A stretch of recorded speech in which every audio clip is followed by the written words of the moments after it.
আল্লাহ জিজ্ঞেস করে, জিব্রাইল থামছো কেন? কয় মালিক কোন নবীর নাম নিব? আল্লাহু আকবার। আশহাদু আন্না, কয়া কোন নবীর নাম নেব?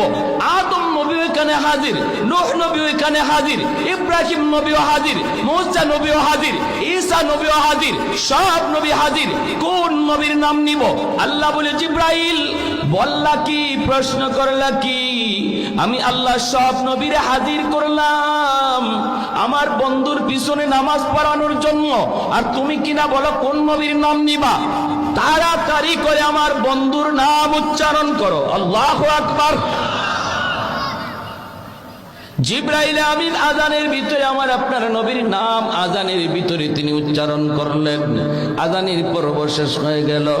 এরপরে আল্লাহ পাক বলে, জিব্রাইল সবাইকে বলো বাইতুল মুকাদ্দাসে কাতার বন্দী হওয়ার জন্য 2 রাকাত নামাজ আদায় হবে, 2 রাকাত নামাজ আদায় হবে।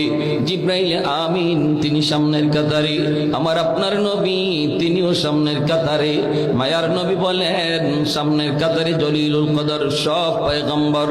ওই অবস্থায় দেখা যায় ইমামকে কেউ জানে না, অথচ জিব্রাইল একামত দেওয়া শুরু করে দিয়েছেন। ইমাম কে হবে কেউ জানে না, নামাজের একামত শুরু হয়ে গেছে। আল্লাহর নবী বলেন, আমি মনে মনে ভাবলাম হয়তো আজকে জিব্রাইল নিজেই ইমামতি করবেন, হয়তো এত বড় জামাতের ইমামতি জিব্রাইল নিজেই করবেন।